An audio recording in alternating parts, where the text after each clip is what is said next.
Wayne Easter is the co-chair of the group that's heading down. He's in Hunter River, Prince Edward Island. Good morning, Mr. Easter. Thank you for making time for us today. Not a problem. Good morning. I'm wondering, what is your main objective as you make your way down to Washington? Well, this is not unusual. We usually do a congressional visit every year as part of the Canada-U.S. Interparliamentary Group.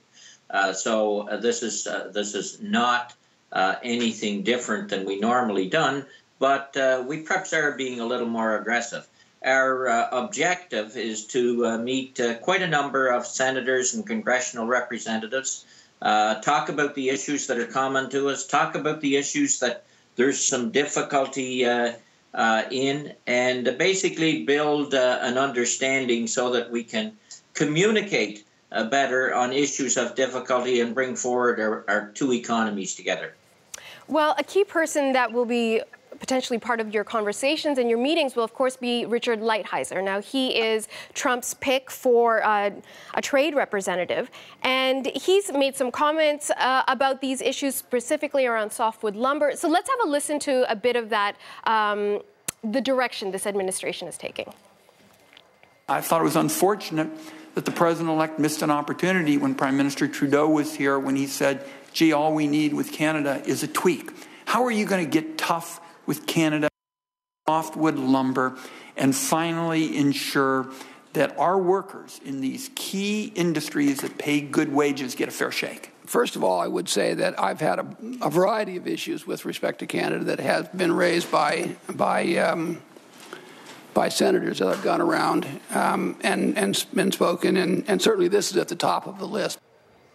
Okay, Mr. Easter, that does not sound like the friendliest of welcomes awaiting you in Washington. So how do you manage an attitude where the administration is hoping to get tough on Canada? Well, that attitude is not the same throughout the total Congress. That is one representative's opinion, and there's a lot like him. But there's a lot on the other side. We produce high-quality wood products. They need our products in terms of their housing. If their economy is going to move forward, you need that integrated trade between the two nations, $2.4 billion a day, 9 million jobs depend on that trading relationship. So it's not as simple as just saying, we don't want your lumber or we want a better deal.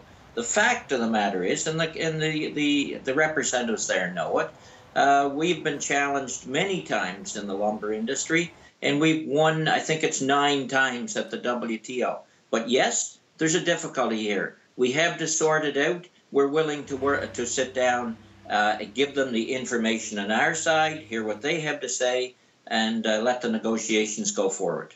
I want to put the softwood lumber issue into context for Canadians at home.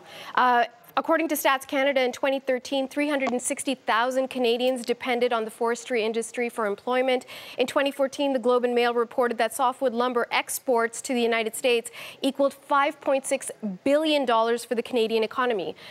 As much as they need us, we need them. So how do you approach these negotiations?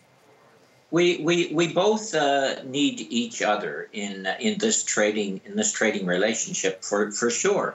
And yes, a lot of Canadian jobs depend on this trading relationship with the United States. The government as a whole is looking at diversifying our trading relationship and trade elsewhere around the world, but specifically with the United States. We've been down this road before. And so this is not unusual. However, it is costly to our lumber companies when they get a tariff placed on them at the border, but it's also costly to American consumers because their housing startups cost more. So we'll work it through. Our trade minister and our global affairs minister and prime minister are all on top of this issue, and we will do our part too as elected representatives, meeting directly with their representatives. We have some 85 meetings lined up over the next 3 days with 3 teams on our delegation. Well, central to the discussion, I imagine, will be NAFTA, which we've heard President Trump describe as needing minor tweaks, but we've also heard him describe it as a terrible deal. So does that make you nervous at all as you move forward? I'm not nervous. That's the, I don't think we're nervous. That's the reality. That's where President Trump is coming from. We have an obligation to explain to them how important these supply chains that have been developed over the past 20 years are to United States, to Canada, and even to Mexico.